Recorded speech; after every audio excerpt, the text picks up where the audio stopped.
어제 말씀은 그 앞에 13장에서 사랑에 대한 말씀을 살펴보고 난 다음에 교회에 은사를 행할 때의 두 가지의 지침에 대하여서 14장 말씀에서는 말씀하고 있습니다.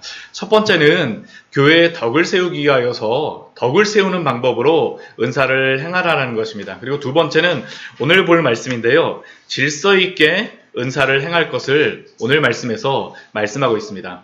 덕을 세우고 질서 있게 은사를 행하는 그러한 것이 바로 은사를 행할 때에 지침으로 사도 바울이 지금도 우리에게 주시는 그러한 말씀입니다. 오늘 그 20절에서부터 25절까지의 말씀은 제가 개인적으로 생각할 때는 이게 앞부분의 말씀하고 이어졌으면 훨씬 더 매끄러웠겠다라는 그러한 생각을 하는 그렇게 생각을 하였었는데요. 왜냐하면 그 20절 말씀을 보면 사도가 이렇게 말함으로 시작하고 있습니다. 지혜는 아이가 되지 말고 악에는 어린아이가 되라. 지혜는 장성한 사람이 되라. 어린아이의 그러한 특징이 두 가지가 있죠. 두 가지를 여기서 이야기하고 있는 것인데, 아이들이 굉장히 순수하잖아요. 그렇죠. 막 화를 내다가도 조금만 다른 것으로 신경을 쓰게 하는 또 까르르 웃고 하는 그러한 모습들. 이것이 바로 아이들의 모습이라고 할 수 있는데, 우리가 그런데 사도가 우리에게 권면한 것은 무엇이냐 하면, 지혜는 아이가 되지 말고, 지혜는 장성한 사람이 되되, 그러나 악을 행할 때는 순수한 아이의 모습과 같이 그러한 마음을 가지라라고 사도가 권면하고 있습니다. 왜 사도가 이 말씀을 하고 있겠습니까? 지혜롭게 은사를 행하고 또한 어린아이와 같이 악을 행하는 것이 아니라 질서를 무너뜨리는 것이 아니라 교회의 덕을 세우는 방법으로 행하라는 것입니다. 앞부분에서 우리가 그 사도가 방언과 예언을 비교하면서 방언보다는 예언을 하는 것이 교회 안에서 훨씬 유익하다라고 그래서 예언을 사모하라라고 말씀하였습니다. 그런데 사도가 이게 한 번만 한 것이 아니라 아마 이전에도 그러한 이야기를 했던 것 같아요. 근데 이렇게 사도가 이야기를 하자 고린도 교회 성도들 사이에서는 또 이렇게 생각하는 사람들이 있었어요. 22절 말씀을 보면 이거는 그 사도가 하는 말보다는 그 고린도 교회 성도들이 이렇게 생각을 하는 겁니다. 방언은 믿는 자들을 위하지 아니하고 믿지 않은 자들을 위하는 표적이나 예언은 믿지 아니하는 자들을 위하지 않고 믿는 자들을 위함이니라. 참 읽으면서도 이게 무슨 의미인가라는 그러한 생각이 드는 그러한 말씀입니다. 다른 의미가 아니고요. 방언은 믿지 않는 자들을 위하여서 준 것이고 은사가 예언은 믿는 자들을 위하여서 준 것이라는 겁니다. 앞부분에서 예언이 교회 성도들에게 예언을 하는 것이 훨씬 유익하다라고 했기 때문에 방언을 하는 그러한 은사를 가진 그러한 성도들이 그러면 방언은 믿지 않는 자에게 주는 것이 맞지 않습니까? 라는 게 그들의 주장이었습니다. 그들이 이렇게 충분히 말할 수 있는 그러한 근거가 있습니다. 왜 그러냐 하면 이게 사도행전 2장 말씀을 보게 되면 성령이 그 오순절에 그 마가의 다락방에 임하실 때에 방언을 행했잖아요. 근데 방언을 하면서 어떤 일들이 있었습니까? 많은 사람들이 그것을 듣고 깜짝 놀라게 되어졌어요. 그리고 그 뒷부분에 보게 되면 그 방언을 해가고 나서 사람들이 많이 주목하고 그 사도 베드로가 말씀을 전하였을 때 3,000명이나 되는 사람들이 회개하고 하나님께 돌아오는 일들이 발생합니다. 그러니까 이 사람들 생각에는 방언은 그러니까 믿지 않는 사람들에게 더 유익한 것이 아닙니까? 라는 게 바로 이들이 생각하고 주장하는 그러한 바였던 거죠. 그러나 사도가 이들에게 말하는 것이 무엇입니까? 23절 말씀을 보게 되면 어떻게 사도가 이렇게까지 말을 할 수가 있지? 라고 말하고 있죠. 만약 너희가 믿지 않는 자들에게 이렇게 하면 너희를 뭐라고 이야기할 수 있다라고 하냐 하면 미쳤다 하지 않겠느냐라고 그 사도가 말씀하고 있습니다. 왜 그렇겠습니까? 믿지 않는 그 성도들이 교회에 와서 모든 성도가 다 방언으로다 막 기도하는 모습들을 보게 되면 그 모습을 보고 이해를 하지 못한다라는 것이죠. 실제로 예전에 제가 고등학교 때 이 친구들 예수님 믿고 나서 막 전도를 했었는데 교회 안 나오겠다라고 하는 친구가 이 이야기를 하더라고요. 교회 갔는데 너무 무섭다라는 거예요. 막 눈물을 흘리고 막 이렇게 막 방언을 하는데 나는 그게 너무 무서워갖고 이해가 안 돼. 그런데 사도가 오늘 말하는 것은 무엇입니까? 방언도 그렇지 않다라는 것이죠. 이해할 수 있는 말로다 행하는 것이 더 유익하다라는 것이 바로 사도가 그들에게 말하고자 하는 것입니다. 왜 이렇게 말하겠습니까? 이것은 방언뿐만 아니라 예언도 동일합니다. 예언을 할 때에도 우리 24절과 25절 말씀을 보게 되면 왜 예언을 그 믿지 않는 자들에게도 해야 되는지를 이렇게 말씀하고 있습니다. 그러나 다 예언을 하면 믿지 아니하는 자들이나 알지 못하는 자들이 들어와서 어떻게 됩니까? 알아들을 수 있기 때문에 그 말씀을 통하여서 그 마음에 책망을 받습니다.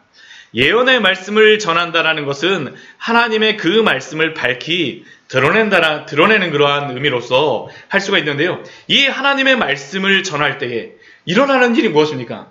하나님의 율법의 말씀을 전하게 되면 내가 죄의 길로 가고 있다는 것을 깨닫게 되어지는 것이죠. 책망을 받습니다. 책망을 받아요. 내가 이 길이 아니구나. 그러니까 어떻게 됩니까?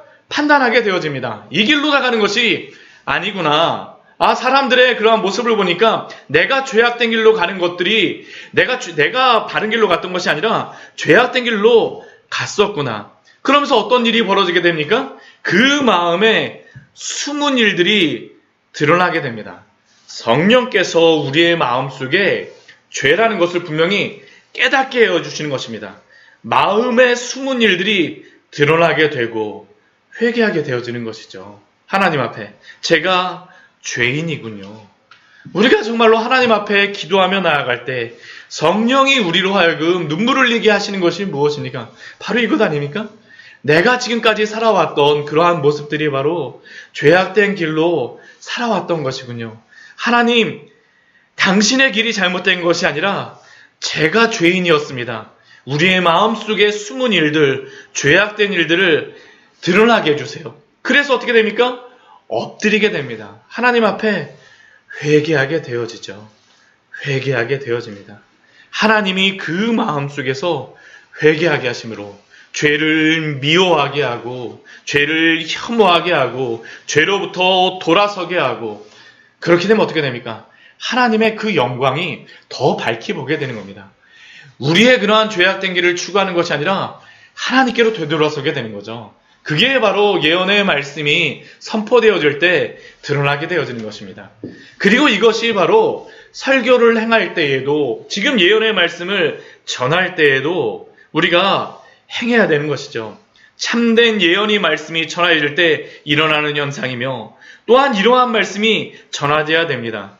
그러나 이 시대에는 사실 이러한 설교를 듣기가 어려운 시대 가운데 하나입니다. 우리의 마음을 가볍게 위로하며 여러 가지 우리의 마음을 심리학적이나 아니면 전혀 성경적이지 않은 그러한 방법 또 여러 가지 지식들로 감성을 자극하지만 그러나 죄에 대하여 질책하는 설교를 듣기가 쉽지 않은 시대 가운데 있습니다. 그러나 예언의 말씀은 바로 이러한 일을 감당해야 됩니다. 우리가 이번 주에 이제 수요일 말씀을 통해서 보게 되겠지만 사도행전 2장 말씀에서 3,000명의 회개가 있을 때에 베드로를 통하여서 전하여졌던 말씀이 바로 이 말씀이었습니다. 너희가 바로 하나님이 보내신 예수 그리스도를 너희가 못 박아 죽인 사람이라는 것이죠. 그리고 그 말씀 앞에 그들은 회개하고 3,000명이나 되는 사람들이 하나님 앞에 굴복하고 돌아오게 됐습니다. 그렇기에 사도는 불신자에게 역시 방언이 아니라 예언의 말씀이 필요하다라고 말씀합니다. 왜냐하면 예언이 바로 교회의 덕을 세우기 때문이죠. 그리고 또한 예언의 말씀도 우리가 24절과 25절의 말씀과 같이 다르게 책망하며 그 죄를 깨닫게 하는 그러한 말씀이 전해져야 됨을 오늘 이 시대에도 우리에게 말씀하고 있는 것입니다. 또 그리고 이어서 그 뒤에 말씀을 보게 되면요. 이 26절 이후의 말씀을 보면 그러나 방언이나 그 예배 가운데 여러 가지 것들을 방언이나 그러한 것들을 다 사도가 필요 없다라고 말하는 것이 아닙니다. 우리 26절 말씀 보면 이렇게 말씀합니다. 너희가 모일 때 예배 가운데 있는 것입니다. 예배 가운데에 찬송시도 있습니다. 우리가 찬양을 부르죠. 또한 가르치는 말씀도 있고요. 하나님의 그 계시의 말씀이 선포되어지는 것도 있고 방언도 있고 통역함도 있고 그러한 것들이 예배 가운데에 있을 수 있다라고 말합니다. 그러나 그 모든 것들의 목적은 무엇입니까? 모든 것을 덕을 세우기 위하여 하라라고 말씀하십니다. 이 뒤 26절 이후의 말씀을 보게 되면 이게 너희가 모일 때에 예배 중에 이것을 특별히 강조하고 있습니다. 예배 중에 사람의 덕을 세우기 위하여서 모든 것을 덕을 세우기 위하여서 예배 중에 하나님의 영광을 위하여서 하라는 것이죠. 그래서 만약 이 예배 중에 방언의 그러한 부분들이 있다라고 하면 그 고린도 교회에서는 이 방언을 아마 그 예배 중에 이런 것들이 막 그냥 이루어졌던 것 같아요. 그런데 그런 것들을 할 때 아무렇게나 하라고 말하지 않죠. 질서 있게 하라는 것입니다. 오늘 그게 바로 27절서부터 32절까지의 말씀에서 그 방언뿐만 아니라 예언을 통하여서 말씀하는 겁니다. 다 질서 있게 하라고 말씀합니다. 방언을 할 때에는 어떻게 합니까? 누가 방언으로 말하거든 두 사람이나 많아야 세 사람이 차례를 따라하고 차례를 따라서 질서 있게 하고 그리고 또 누가 있어야 되냐고 말하냐면 방언하는 사람뿐만 아니라 꼭 통역하는 사람이 있어야 된다는 것이죠. 만일 통역하는 사람이 없다라면 교회에서 잠잠하고 자기와 하나님께만 말하라라고 말씀하고 있습니다. 그러니까 27절과 28절 말씀은 공적인 예배 가운데에서는 이러한 방언을 하는 것이 아니라 개인적으로 기도할 때에 이렇게 방언을 할 것을 우리에게 권면하는 그러한 말씀입니다. 29절서부터 32절까지의 말씀에서는 예언에 대하여서 말씀하고 있는데요. 예언도 동일하게 질서 있게 할 것을 우리에게 말씀하고 있습니다. 예언하는 자는 둘이나 셋이나 말하고 다른 이들은 분별할 것이요. 만약 그 분별하는 자를 여기서 분명히 세우라는 것입니다. 만약 다른 사람이 그 예언하는 것을 한다면 잠잠히 또한 하라고 말씀합니다. 그러니까 이 예언이라고 하는 것도 질서를 따라서 할 것을 우리에게 말씀하고 있습니다. 그런 다음에 이 시대 가운데에서는 이 고린도 교회 안에서는 방언과 예언이 이렇게 행하여지는 그러한 모습들이 있었던 것 같지만 그러나 오늘날 이 시대의 우리의 예배 가운데에서는 그러나 이 예언의 그러한 부분은 설교를 통하여서 우리가 선포되어지고 있다라고 할 수 있습니다. 그러나 설교자가 설교를 할 때에도 동일하죠. 우리가 개인적인 감흥으로 설교를 하거나 우리가 그냥 개인적인 생각으로 설교를 하는 것이 아니라 이 설교조차도 지혜롭게 또한 질서 있게 행해야 됨을 또한 성경 우리에게 말씀하고 있습니다. 교회의 역사를 통하여서 충분히 검증된 바른 교리의 말씀과 바른 해석을 가진 성경에 기초한 그러한 말씀을 전하는 것이 바로 질서 있는 설교라고 할 수 있습니다. 만약 목회자가 항상 신선한 설교만 추구한다라고 하면서 역사적이며 전통적인 바른 교리와 바른 해석의 말씀을 전하지 않는다라면 목회자가 이 말씀 선포 예언의 질서를 어기는 것이다라고 또한 오늘 말씀을 통하여서 우리는 알 수 있는 것입니다. 그래서 이 목회자도 설교를 하고 준비를 할 때에도 신학교에서는 바른 설교를 하기 위해서 네 가지의 것들을 준비시킵니다. 첫 번째는 이 교리에 대하여서 조직신학에 대한 그러한 공부를 시키고요.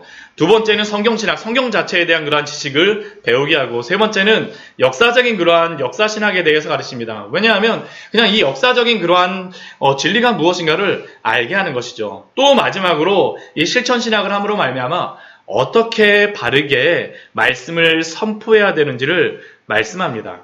또 교회 안에서는 이러한 잘못된 그러한 설교가 행하여질까봐 우리 노예라든가 또한 총회 같은 것들을 두어서 어떻게 합니까? 질서 있게 말씀 사역이 전하여지도록 제한을 두게 되죠. 왜냐하면 교회는 질서 있게 이러한 일들을 행해야 되기 때문입니다. 33절 말씀을 보면 우리에게 분명히 이렇게 말씀하십니다. 33절 같이 한번 읽어보도록 하겠습니다. 하나님은 무질서의 하나님이 아니시오 오직 화평의 하나님이시니라. 하나님은 무질서의 하나님이 아니시오 질서의 하나님이시며 오직 화평의 하나님이시기 때문입니다. 무질서하게 우리가 예배를 드리는 것이 아니라 질서 가운데에서 오직 하나님의 그 덕을 교회의 덕을 세우기 위하여서 화평을 위하여서 또한 이러한 모든 일들이 방언이나 또한 예언이나 하나님 앞에서 질서 있게 교회 안에서 예배 가운데 행해져야 됨을 우리가 말씀하죠. 그래서 모든 그러한 그 종교개혁 시대에도요, 그냥 단순히 교리적인 것만 하는 게 아니고요, 항상 예배 모금이라는 것을 항상 정의를 했습니다. 왜냐하면 이걸 벗어날 수 있기 때문에 그래요. 사람들이 예배 모금이라는 것을 항상 정의를 해갖고 어떻게 예배를 드려야 될지를 항상 교파적으로 또한 교리적으로 정리하고 합니다. 이게 질서 있게 드리기 위함입니다. 질서 있게.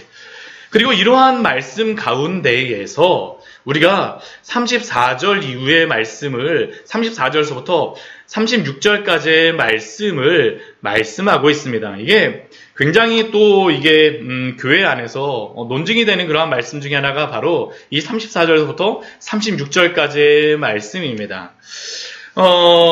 그리고 심지어는 제가 이 34절과 36절의 말씀을 보게 되면 이 말씀이, 읽어보셔서 알겠지만, 아니, 어떻게 사도 바울이 이러한 말씀을 말할 수가 있지? 사실 굉장히 이게, 이거 어떻게 이거를 말할 수가 있지라고 생각하는 그러한 말씀인데, 그래서 어떤 학자들은, 이것을 어떻게도 하냐 하면, 이 34절과 36절이 성경 비평적으로 옳지 않다라고까지 그렇게 말하는 학자들도 있습니다. 왜냐하면 이게 굉장히 거북스럽기 때문이에요. 그러나 그렇게 하는 것은, 그러한 생각을 우리가 하는 것은 성경에 우리를 굴복시키는 것이 아니라 우리가 성경을 우리에게 굴복시키려고 하는 것이기 때문에 옳지 않은 것이다라고 할 수 있습니다. 먼저 34절 말씀을 보면 우리에게 이렇게 말씀하죠. 여자는 교회에서 잠잠하라. 또 그 뒤에 말씀을 보게 되면 그들은 말하는 것이 허락함이 없나니. 35절 말씀은 또 이렇게 말씀합니다. 만일 무엇을 배우려거든 집에서 자기 남편에게 물을 지니 여자가 교회에서 말하는 것은 부끄러운 것이니라 라고 말씀하고 있습니다. 왜 이렇게 사도가 강하게 말씀하고 있을까요?